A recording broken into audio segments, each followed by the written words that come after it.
Alright, hello YouTube. We're doing the 4.3 FAQ today. What is new for 4.3 patch? So, for 4.3, we got the new story, right? There's apparently new story every version now. And then we got the new character, new old character Meryl. Okay, this is her hot couture swimsuit that only applies to Meryl Ironheart, not the original Meryl. Okay, A1, A3. Vault character, not Frost, Vault Frost. And then with the new character, there's always new Meryl dorm, right? There's a dorm. Quick Meryl dorm showcase. She's in the shower. You know? Same mirror animation. Can't sit on the sofa. You can sit next to her. Okay, and go into first person. We got this other sofa where you can sit with her. What else? We got the sleep, where apparently you can still also sit with her and watch her sleep. She can do her nails. I don't know if you can sit with her here. No, I don't think so. You can just watch her do her nails for some reason. Okay. This is also 600 cost. This is the 2-player animation where she's sleeping on the mount.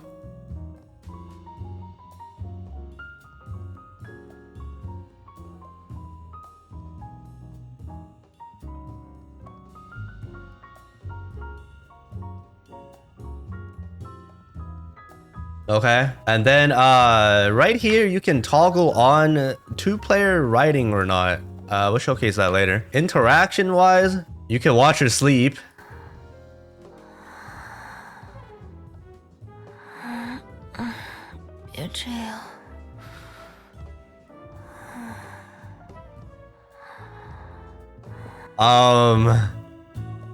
Okay, and then you can have her undress into the swimsuit.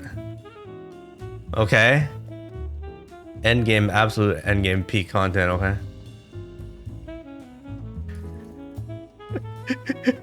Peggy be like, what the fuck does this game turn into? The future is now, old man.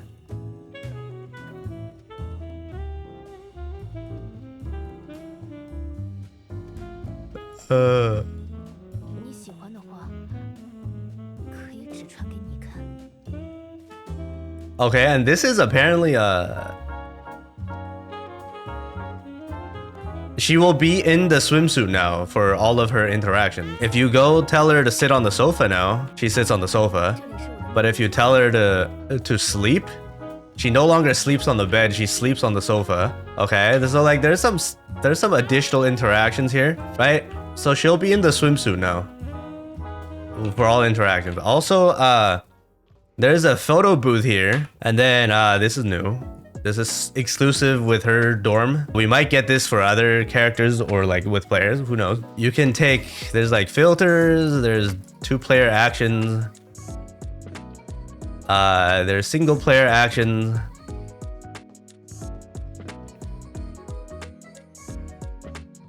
You know?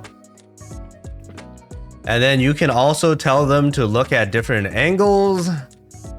And then your own player can look at different locations. You can drag and drop stickers.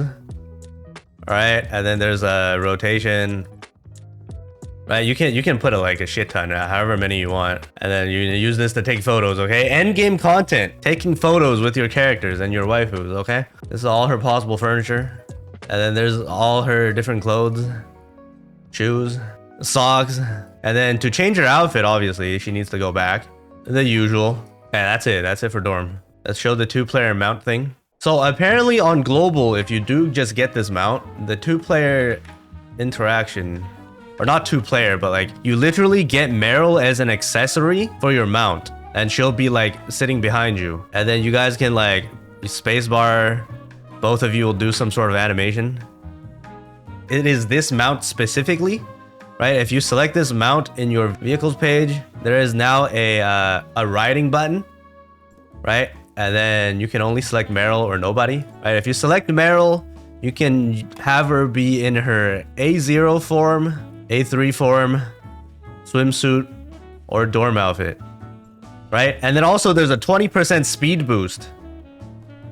There's a 20% speed boost. perfect for this new event. All right, let's talk about the events. So for this patch, the events, we got a racing event where you will specifically use that mount to race people in an obstacle course, but you do get the mount for free, okay? So it's not like pay to win. Everyone gets that mount, but I think if you get the mount for free, you can't use the Meryl thing, unfortunately. So yeah, everyone gets this mount for free. Yeah, everyone, even free to play.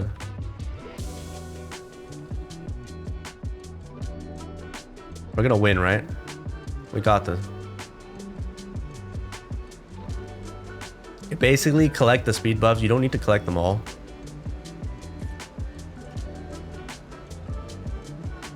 Don't go too far left on this corner. You'll get dismounted. Fix your towers before you do this. Otherwise, you'll be like me and get blinded every time. Fucking annoying pop-up. Alright, so basically try and go in straight lines as much as possible. Don't have to go out of your ways for every speed buff. Use your mouse to turn. Use keyboard if absolutely necessary.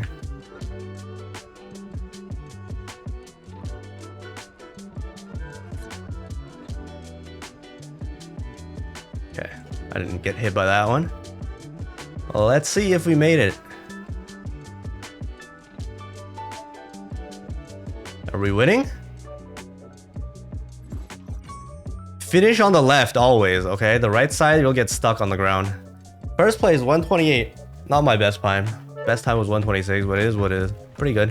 Number 2 event is apparently the Crossfire Resort Mutation mode map. Pretty much 1-to-1. You as players grab guns, shoot mutants.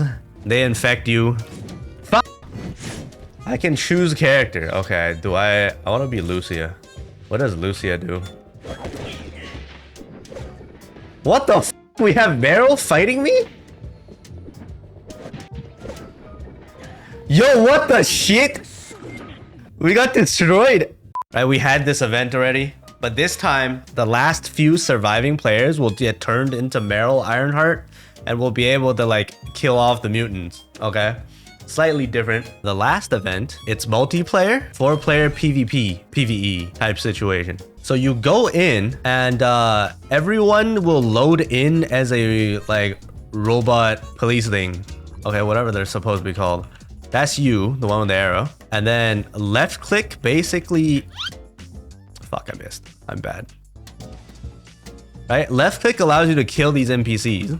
Shift, you can like run. And then like you and 3 others are actual players, and you can tell by the movement probably. Your goal is to try and get as many points as possible without dying, right? And then you have an ability which is like a smoke screen. Okay, so I killed the last player and I got 760 points. You're not supposed to try and kill the players, right? You can to end it faster, but the more damage you do, the more points you get. So like it should be all 4 of you kill all the NPCs and then you guys PvP each other, right? Because you can't tell which one is the actual player if you like don't pay attention to the movements. And that's it to that one. So that's the 3 events that we get. There's another event tab over here called Reboot Defense. There's 4 sectors. Basically, you just farm this last one. This is super fast. This is solo. So basically, all you do is go in. Like before the loading countdown, you can just dash forward. And then there's the boss. The other floors have mobs that you have to clear in waves. This one is just a boss, and then you kill it, and you get 200 points. Global probably might be 400 to speed it up. Who knows? And that's it.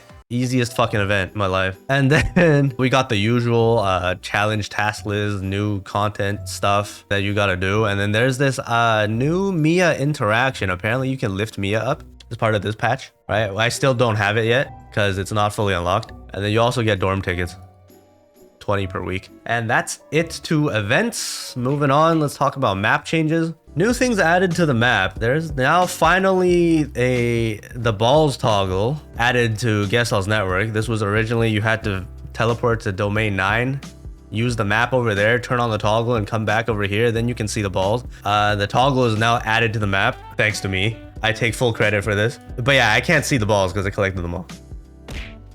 What do you mean? I was the one that told the devs to add this, okay? I take full credit. Moving on. We got these new red zones on the map. There's 2 of them. There's one at the central red ring area next to the Tower of Fantasy.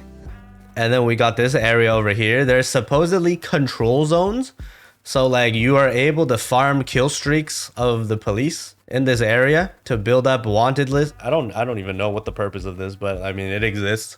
So you can go fuck around there, I guess. There's also fireworks in game time at 9 p.m. exact location where I'm at right now. This is the time, right? Right now it's 7 in game time. So at 9, this area will play music just like how CDIS will play music at 9. And there will be fireworks. And then they added bicycles. So they added bikes to the game and then you can rent them out for 50 Norn coins. You can get them for free if you have the perk unlocked. This is clearly testing for NTE. There is a free bicycle perk. There you go.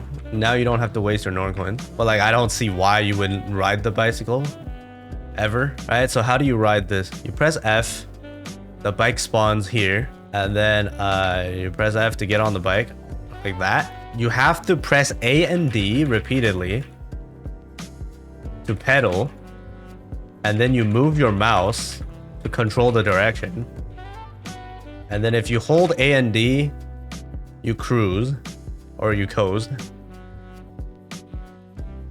S is brake. Like I don't see why you would ever use this. It's slow as hell. It's a pain in the ass to control. This is definitely an NTE feature that they're testing in TOF. Maybe you can have some interesting crew events with this. And then you go back to one of these bike stalls, you can like return it. You don't get your Norn coins back, obviously. They also added paper airplanes. Basically, there's paper airplanes randomly on the map. Right? It doesn't show on the map, but basically you walk next to it and you press F. And then you select a direction you want to throw it at. And that's it. This is for a task. For the challenge task. For the new patch. I don't see the point of this. But yeah, that's how you throw paper airplanes. Random bullshit go, I guess. Next up, so at this outdoor mall area, okay, we have this casino looking place. Right, indicated by this icon on the map. This thing is finally implemented into the game. There's 2 things you can do here, okay? The girl on the left is pretty much Final Fantasy 14 scratch card feature. Right, you can learn about the rules. But this is what it looks like. Basically, all you do is you can scratch off 3 locations and then you try and figure out, let's just say we scratch off this, this, and this. And then you try and figure out which row, column, or diagonal will produce points that add up to the value shown on the right side.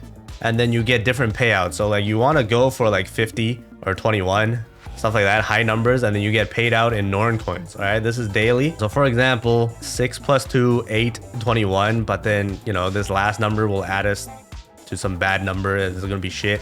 Choose third row. Okay, we'll listen to chat. Something plus something plus 2. We're trying to go for 6. All right, let's see if we win. 7, 3, 2. We got added to 12. We ended up getting paid 4 points. We got scammed. We blame chat for that one. Okay, so if you want to figure out the best possible way to do stuff, do this. Since this is a direct clone of the Final Fantasy version, scratch cards, there is a website, flashbang warning. So you can scratch, you can choose like whatever value. So what we did was like, there was a 8 over here. There was a 6 over here. There was a 2 over here. And then the payouts are different for the different values. You can adjust the payout to be the ones on the top in TOF. So basically, after you adjust the payouts, right, you pick the button that gives you the best outcome. So third row was the best based off of the calculations, but we still ended up getting shafted. But like, you know, this will increase your chances of winning more, okay? But yeah, we took an L here. Okay, moving on. Next person on the right, this is a lottery. Participation is 5 Norn coins. Okay, and then you can see how many people have already purchased the lottery. And then you can purchase lottery ticket numbers. You can randomize or pick your own. and then you buy it for 5 Norn coins. If you do win, you will get paid out based off of, this is like your typical lottery system in real life as well. But there is a cosmetic that you can get, okay, for your profile card.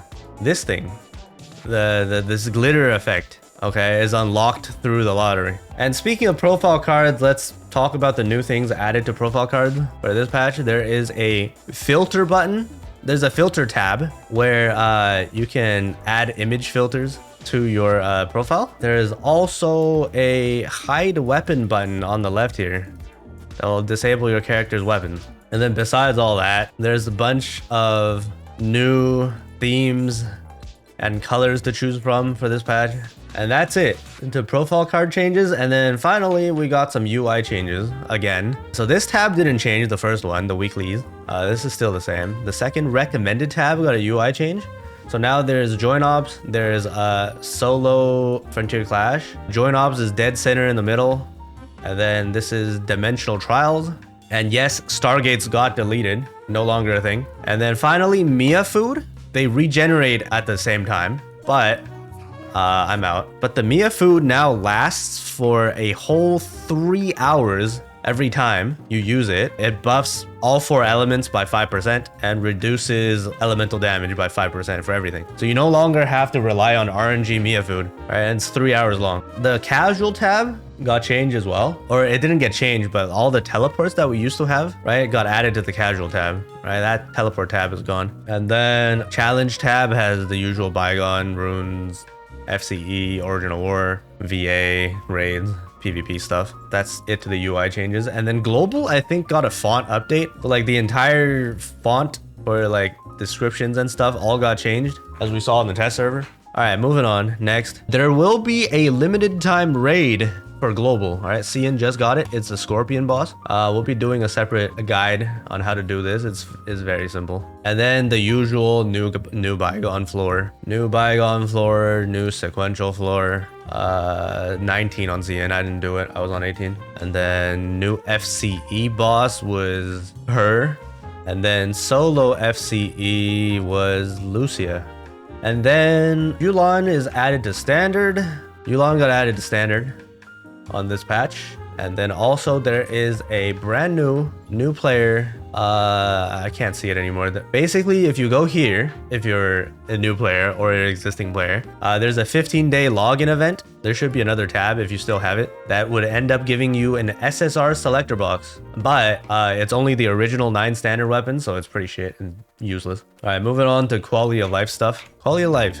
Now you can use up to 3 tattoos for your face. Kind of huge. Because now you can, for example, add a blush, and then you can, I don't know, add some lipstick. You can add 3 things now total to your character. Too bad it still costs you DC or cosmetic vouchers, but that's huge for fashion enjoyers. And then more fashion QOL over here. So every accessory now allows you to reposition them however you want. Let's try this. Wait, it also saves your last location for your accessory, which is right. So like you can do some stupid shit like, you know, put the friggin' monkey headband over here and then you can reset it back to default. So there's X-axis movement, Y-axis movement, Z-axis movement, X-axis rotation, Y rotation, Z rotation, and then there is size. Okay, a lot of freedom. Another thing, appointed research, huge change, is now free. It no longer requires materials as long as you did it the first time, but it still requires battery. You still get 5 for free every day, but you no longer have to go and farm mats. And then obviously global doesn't get clicks, but I mean, everything that you have already done is now permanently free. Stuff you didn't do, you still got to do it the first time. Global finally got gear XP fusing, I saw on the test server. So basically you can fuse your millions of blue crystals into purple. Although the values are kind of scuffed, it should be correct when it hits live. And then now we just need a purple to gold, which we don't have. still cluttered. And then finally, fishing. Now you can teleport to a fish that you don't have or you have, but it doesn't matter. And on the fish tab, like for example, you're trying to find this fish. There's a direct teleport button now, which is amazing for those that still care about fishing. Then I teleported to where the fish is supposed to be, but there is no fishing. That's why. I guess it's not the right time yet. Not the right time yet. Well, shit. I mean, there is supposed to be a fishing spot here. It's not the right time. Maybe still needs a little bit more optimization. Who knows? CN also got a login screen server select, but I don't think Global will get this since it's managed by Tencent and it's different. So CN got like this UI where you can select your character and your character on Reboot, which is never coming to Global, I guess. But yeah, you select your character and you log in. And then that's it to the FAQ.